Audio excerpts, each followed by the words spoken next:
भला हुआ मेरी माला टूट गई, मैं राम भजन से छूटी।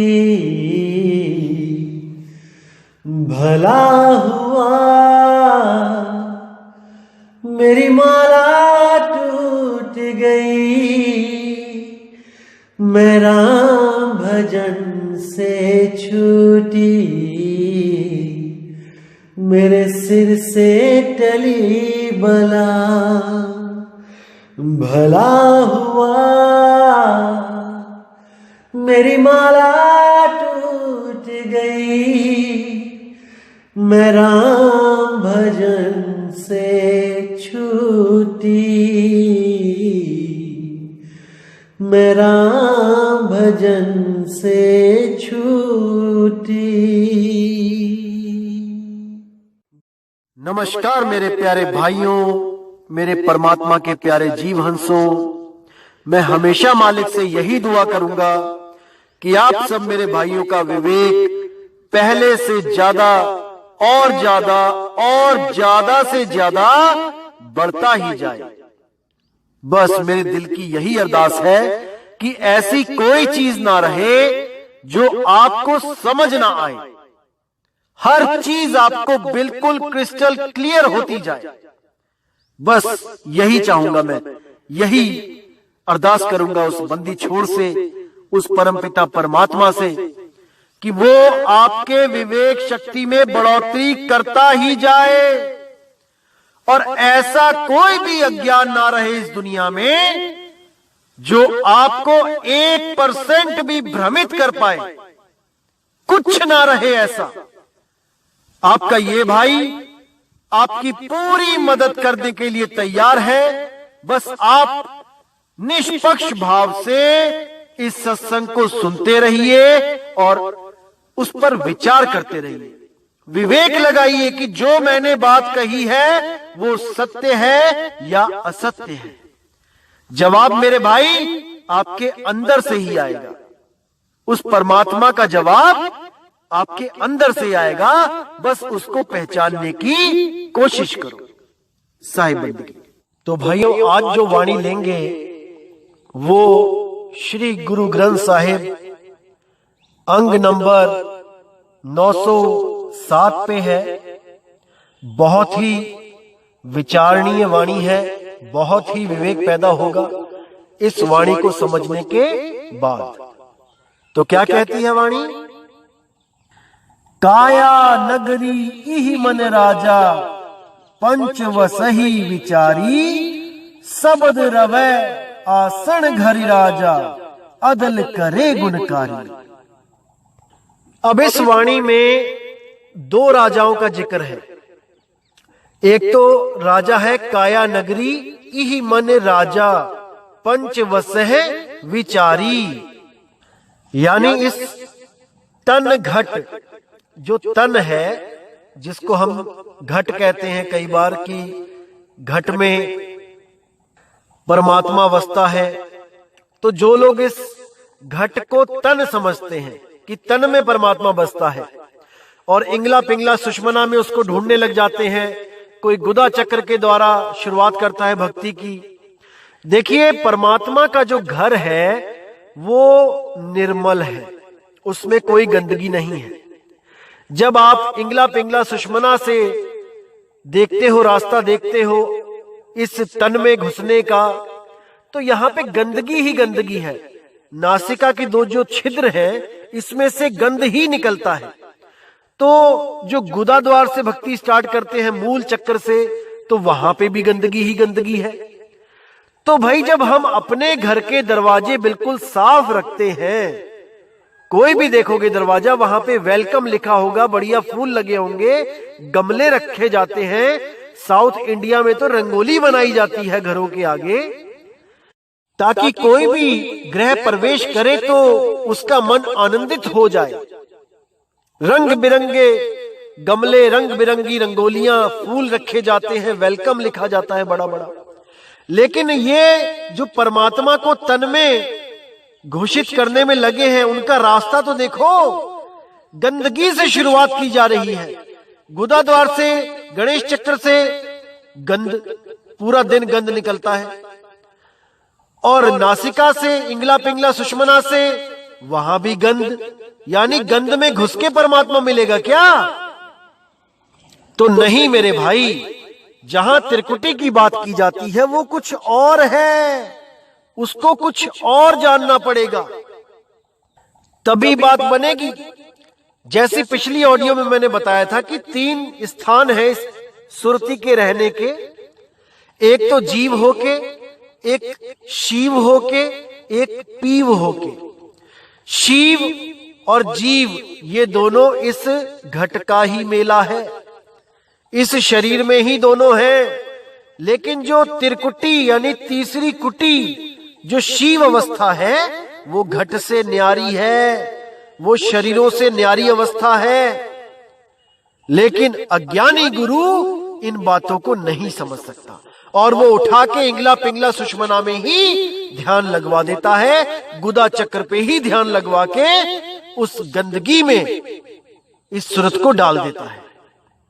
लेकिन साहिब क्या कह रहे हैं? नानक साहिब देखिए यहां क्या कहते हैं, दोनों तरह के घटों का निबेड़ा कर दिया। यहां पे विवेकी होगे एक पल में समझ जाओगे। काया नगरी इहि मन राजा, एक तो काया नगरी का राजा यानी काल भगवान बता दिया, मन बता दिया, और दूसरा शब्द रवे आसन घरी राजा। अब शब्द रूप भी, वो भी आसन मार के बैठा है इसी घर में। लेकिन कौन से घर में, कौन से घट में? इस तन रूपी घट में या आत्म रूपी घट में? इस पे विचार करना है कि परमात्मा को तन में खोजना है या गुरु से शब्द का भेद लेके आत्मा में खोजना है। तब ये झगड़ा खत्म होगा मेरे भाई, इस तन घट और आत्म घट का। क्योंकि कई मेरे भाई कंफ्यूज हो जाते हैं जब मैं कहता हूं कि घट घट मेरा साइया, तो वो सोचते हैं इस तन घट की बात चल रही है। नहीं भाई, वो तो काया से न्यारा है, ये आत्म घट की बात चल रही है। जहां पे भी मैं कहता हूं कि वो बाहर नहीं, वो हमारे अंदर है, तो आत्मा के अंदर बस रहा है वो। आत्म ही राम, राम ही आत्म। तो कहते हैं काया नगरी इहि मन राजा पंच वसही विचारी, यानी इस काया नगरी में जो मन राजा बैठा है उसने 5 पंच, जैसे गांव में पंच होते हैं, पंच प्रधान, ऐसे ही इसने पंच रखे हुए हैं। और कौन है वो पंच? शब्द, स्पर्श, रूप, रस, गंध। यही पांचों इस जीव को उलझाते हैं और यही पांचों इस जीव का निर्णय करते हैं, इनको सजा देते हैं। इस मन राजा के कहने पे खुद ही मन इनके पीछे लगाता है और खुद ही मन सजा भी देता है इसी जीव को। तो ऐसे राजा से बचने के लिए एक और राजा है भाई, जो इसी घट में मिलेगा। और कौन है वो राजा? शब्द रवे आसन घर राजा, अदल करे गुणकारी। अदल यानी निर्णय। जब आप एक राजा को छोड़कर, जो आपको निर्णय सही नहीं दे रहा है, जो आपको खुद ही फंसा के, खुद ही उलझा के, खुद ही सजा दे रहा है, उस राजा से, उस निर्दयी राजा से, उस न्यायहीन राजा से बचने के लिए आप दूसरे राजा के पास जाओ। वो कौन सा राजा है? वो शब्द है। शब्द रवे आसन घरि राजा, अदल करे गुणकारी। वो आपका फैसला करेगा और ऐसा फैसला करेगा कि आप मन राजा से मुक्त हो जाओगे, उस काल से मुक्त हो जाओगे। कैसे मुक्त होगे? आगे क्या कहते हैं? काल बिकाल कहे कही बपुरे, जीवित मुआ मन मारी।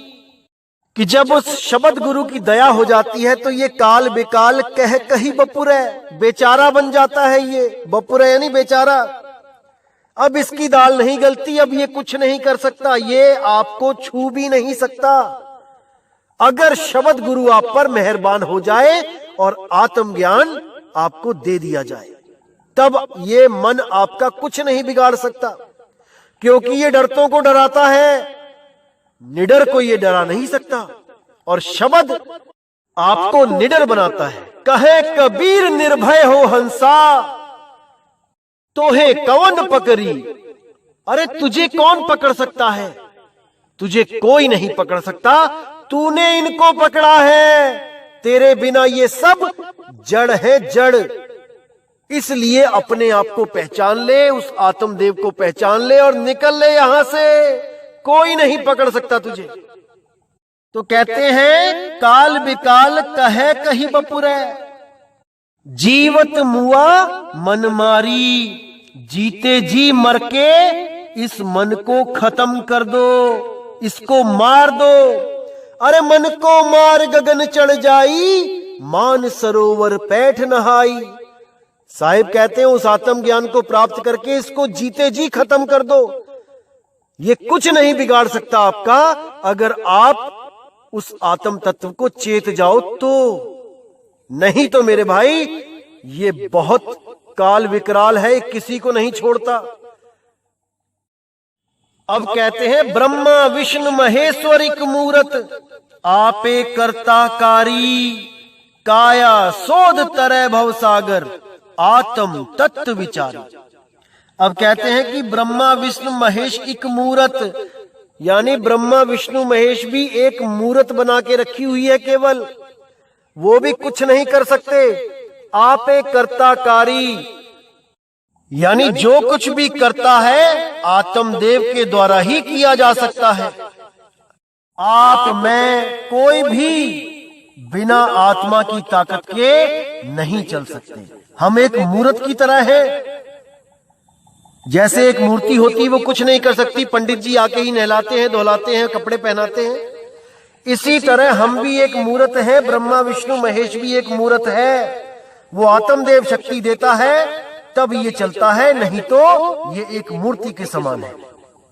तो कहते हैं ब्रह्मा विष्णु महेश एक मूर्त, आपे कर्ता कारी। काया सोध तरह भवसागर, आत्म तत्व विचारी। कि इस काया को शोध के, इस काया के बारे में सब समझकर, तरह भवसागर, इस भवसागर को तरने के लिए आत्म तत्व विचारी, उस आत्म तत्व का विचार कर लो। गुरु के द्वारा भेद प्राप्त करके उस आत्म तत्व का विचार करो, उसको प्राप्त करो और हमेशा के लिए भवसागर से पार हो जाओ। हमेशा के लिए पार हो जाओ, अब दोबारा नहीं आना मेरे भाई।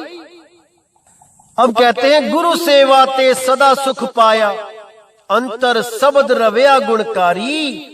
आपे मेल लिए गुणदाता, हऊ में तृष्णा मारी। यानी गुरु की सेवा करी तब सदा के लिए मुझे वो सुख मिला, अंतर शब्द मिला, और उससे बड़ा गुणकारी कोई नहीं। वही सारे गुणों की खान है। आपे मेल लिए गुणदाता, हऊ में तृष्णा मारी। उस परमात्मा ने दया करके अपने आप से मुझे मिला दिया और मेरी हऊ में तृष्णा, जो मेरा अहंकार है, वो खत्म हो गया हमेशा के लिए। त्रय गुण मेटे चौथे वर्ते, एहा भक्त निरारी। यानी अब मैं गुणों से पार गुणातीत की भक्ति करता हूं। अब मैं उस गुणातीत में स्थित हो गया हूं। अब मुझे कोई हिला नहीं सकता। अब मैं अडोल आत्म के साथ खुद भी अडोल हो गया हूं। अब कहते त्रय गुण मेटे चौथे वर्ते, एहा भक्त निरारी। गुरमुख जोग शब्द आत्म चीने, हृदय एक मुरारी। कि त्रिगुण से अब मैं ऊपर उठ गया हूं, इस मन माया की लहर से मैं ऊपर उठ गया हूं। अब मैं चौथे घर यानी कि अपने आत्मा में रमण करता हूं। और ये भक्ति इन 3 लोकों से, इन शरीरों की भक्ति से न्यारी भक्ति है, अजूनी भक्ति है। गुरमुख जोग शब्द आत्म चीन। जब मुझे गुरु मिले, गुरुजी मिले, और उनके गुरमुख से, उनके श्रीमुख से जब मुझे उस शब्द का भेद पता लगा, तब मैंने उस आत्मा को चीन्हा। जब उन्होंने मुझे भेद बताया, तब मैं जान पाया कि मैं कौन हूं, मेरा स्वरूप क्या है, और मैं खुद को क्या समझता रहा आज तक। गुरमुख जोग शब्द आत्म चीन है, हृदय एक मुरारी। अब मेरे दिल में केवल एक मुरारी यानी एक परमात्मा है। अब मैं 2 के पीछे नहीं उलझता कि मैं किसी देवी देवताओं के पीछे उलझ जाऊं, किसी पीर पैगंबर के पीछे उलझ जाऊं, या मैं किसी और योग जोग तप में उलझ जाऊं। अब मैं केवल और केवल विहंगम योग को करता हूं और सीधे सुरत उस शब्द में लगाता हूं, ना कि इन 5 भूमियों की आस में बैठा हूं। अरे मेरे भाई, जब आप कहते हो कि प्रकृति से परे ही परमात्मा है, प्रकृति से परे का मतलब क्या है कि जब हम प्रकृति में होते हैं तो हम भी एक मनुष्य की तरह होते हैं, और हमारा गुरु भी एक मनुष्य की तरह दिखता है। ये प्रकृति है। अगर आप प्रकृति से परे अपनी योग साधना के द्वारा जा रहे हो, और जैसा आप बताते हो कि वहां हमारे गुरुजी सब देख रहे हैं, सबको देख रहे हैं 5वीं भूमि के ऊपर बैठ के, और आप जाके वहां गुरु से मेल कर रहे हो, और आप गुरु को पहचान भी रहे हो कि ये मेरा ही गुरु है, कोई और गुरु नहीं है, तो मेरे भाई आप पहचान कैसे रहे हो? अरे देह से ही तो पहचान रहे हो।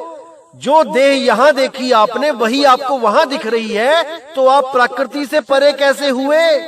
मुझे ये बता दो। 5वीं भूमि के पार जाके जब आप अपने गुरु को देखते हो वहां पे, तो आप अपने गुरु को पहचानते कैसे हो कि ये वही गुरु है जिसने मुझे नाम दिया है, या मैं जिसके पंथ से जुड़ा हूं? कुछ तो देखते हो ना वहां पे। तो क्या देख रहे हो? जो यहां देख रहे हो वही वहां दिख रहा है। जो इस प्रकृति में देख रहे हो वो भी उस प्रकृति में दिख रहा है। तो प्रकृति से न्यारे कैसे हो गए? प्रकृति से न्यारा होने का मतलब होता है अपने स्वरूप को प्राप्त करना, जो प्रकृति से न्यारा ही है। इन 5 तत्व 3 गुणों से हमारा स्वरूप न्यारा ही है। तो इसको अच्छी तरह समझना पड़ेगा मेरे भाइयों, क्योंकि भरमाने वाले बहुत मिलेंगे।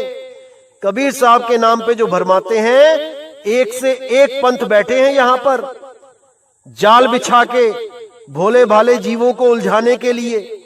इसलिए मेरे भाई बच के रहना है और विवेक लगाते रहना है। अब कहते हैं मनुआ अस्थिर सबदे राता, एहा करणी सारी, वेद बादना पाखंड अवधु, गुरमुख शब्द विचारी। अब क्या कहना चाहते हैं कि मनुए अस्थिर सबदे राता, जो पहले मन इधर उधर भटकता था, सुरती भटकती थी, अब वो शब्द में रत गई है, नीरत हो गई है। नीरत, सुरत निरत हो गई है। एहा करनी सारी, यही जो करनी है ये सार है। इस भागती हुई सुरत को निरत कर देना है, स्थिर कर देना है। किसमें? उस शब्द में, उस आत्म रूप में। तो कहते हैं वेद वाद न पाखंड अवधु, गुरमुख शब्द विचारी, कि वेद, इन वेदों के अनुसार जो भक्तियां करवा रहे हैं ये सब अधूरे गुरु, ये वाद, ये जितने भी कथावाचक जो आपको भरमा रहे हैं, इन सब से वेदवाद ना पाखंड अवधु। पाखंड में क्या आ गया? जितने भी कर्म कांड हैं। कोई आपको तपस्या करवा रहा है, कोई एक पैर पे खड़े होके कहता है कि नदी में खड़े हो जाओ, कोई कहता है पेड़ पे उल्टे लटक जाओ, कोई कह रहा है भूखे रहो, कोई कह रहा कुछ करो, कोई कह रहा कुछ करो, कोई कह रहा सोमवार के व्रत करो, कोई कह रहा मंगलवार के व्रत करो। यानी हर जगह पाखंडवाद में उलझा दिया इन गुरुओं ने। तो यहां साफ मना कर रहे हैं, वेद वाद ना पाखंड अवधु, गुरमुख शब्द विचारी। जो गुरु जी ने शब्द, जो आत्म ज्ञान दिया है, उस पे अटल हो जाओ, वही तुम्हारी मुक्ति का कारण है और कोई नहीं। अब कहते हैं सबदि मरे मनु मारे अवधू, जोग जुगत विचारी, माया मोह भवजल है अवधू, शब्द तरह कुल तारी। तो कहते हैं उस शब्द में मन को मार दो, उसका सिमरण करो, ये मन मर जाएगा जीते जी। शब्द मरे मन मारे अवधू, जोग जुगत विचारी। वो ऐसा जोग है, इसको जुगती के द्वारा विचार करो। ये वो जोग नहीं है जो 5 रूहानी मंडल, 5 भूमियां, 5 पता नहीं क्या क्या करवा रहे हैं। ये जोग जुगत है, ये सुरत शब्द योग है। जुगती के द्वारा, विहंगम चाल के द्वारा इस मन को मार दो। माया मोह भवजल है अवधू, शब्द तरह कुल तारी। ये मोह माया ही भवजल है अवधू। इस शब्द का सिमरण कर खुद भी तर और अपने कुलों को भी तार दे। शब्द तरह कुल तारी। तो फिर कहते हैं शब्द सूर जुग चारे अवधू, बाणी भगत विचारी, एह मन माया मोहिया अवधू, निकसे शब्द विचारी, आपे बक्से मेल मिलाए, नानक शरण तुम्हारी। शब्दे सूर जुग चारे अवधू, यानी इन 4 युगों में केवल और केवल शब्द ही सूरा है। वो शूरा शब्द है, वो शब्द गुरु ही सूर है और कोई नहीं। शब्द सूर जुग चारे अवधू, बाणी भगत विचारी। भक्तों की बाणियों को विचार लो कि वो शब्द गुरु क्या है और देह गुरु क्या है। शब्द गुरु से प्रेम करो और देह गुरु की आस में मत रहना। देह गुरु केवल और केवल रास्ता बताने के लिए है, ना कि कोई ये सोच के बैठे कि देह गुरु ही पार करेगा। नहीं मेरे भाई, नहीं। देह गुरु आपको सत्य असत्य का निर्णय करना बताएगा, कैसे सत्य से असत्य को अलग किया जाता है वो ये बताएगा। सार असार में भेद बताएगा। सतगुरु ऐसा चाहिए जैसा सूप सुहाए, सार सार तो गही रहे, थोथा दे उड़ाए।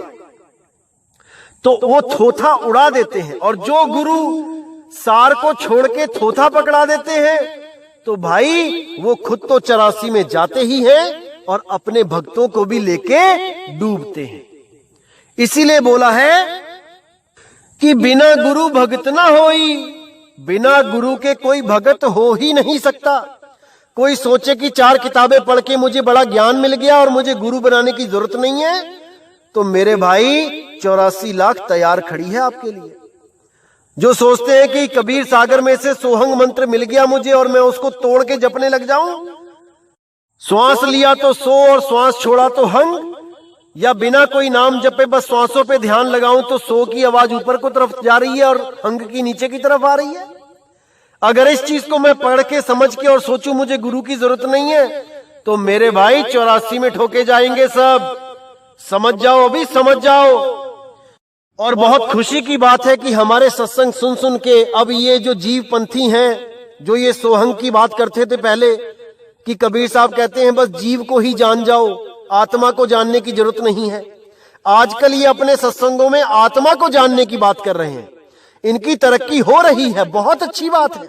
मैं यही चाहता हूं, चाहे मेरे से नफरत करके भी ज्ञान को समझ जाओ, लेकिन समझ जाओ मेरे भाई, समझ जाओ। अब इनके सत्संग में कम से कम इतनी तरक्की तो हुई कि अब जीव को छोड़ के ये आत्मा को जानने की बात कर रहे हैं और आपका और हमारा स्वरूप आत्मा का बोलने लगे हैं। पहले जीव बोलते थे कि आप और हम जीव हैं, और कबीर साहब ने कहा इस जीव को जान जाओ, यही सत्य है। शुक्र है कि अब आत्मा को जान जाओ ये बोलना शुरू कर दिया इन लोगों ने। मालिक की दया हो रही है इन पे, और मैं अरदास करूंगा कि होती ही जाए। और ये भी इनके दिमाग में आ जाए कि सेवा को 2 ही भले, एक संत एक राम, राम है दाता मुक्ति का, संत जपावे नाम। किताब जपावे नाम नहीं, ग्रंथ जपावे नाम नहीं, संत जपावे नाम। वो संत बताएगा आपको, नहीं तो कबीर साहब कभी ना बोलते कि संत जपावे नाम। नहीं तो वो कहते मैंने पोथियां लिख दी हैं, ग्रंथ लिख दिए हैं, पढ़ लो जाके सारे। तो भाई विवेक लगाओ, अभी बहुत है, बहुत कुछ सीखना बाकी है जिंदगी में, सीखते जाओ, मालिक तरक्की बख्शेगा, फिक्र मत करो। तो क्या कहते हैं, सबद सूर जुग चारे अवधु, बाणी भगत बिचारी, एह मन माया मोहिया अवधु, निकसे सबद विचारी। इस मन को माया ने इतना ज्यादा मोह लिया है अवधु कि बिना शब्द के ये निकल ही नहीं सकता। जब तक ये आत्मज्ञान को प्राप्त ना कर ले ये निकल ही नहीं सकता।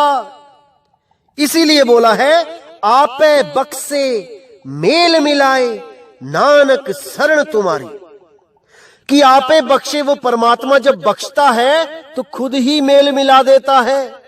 आप लोग पता नहीं क्या क्या कौन कौन सा सत्संग सुनते थे यूट्यूब पर, उस मालिक ने ऐसा मेल मिलाया कि ये सत्संग आपके मोबाइल तक पहुंच गया। और जब से आपने इस सत्संग को शुरू किया सुनना, तो आपके सारे भरम खत्म होते चले गए। ये आपकी ही जुबानी बोल रहा हूं।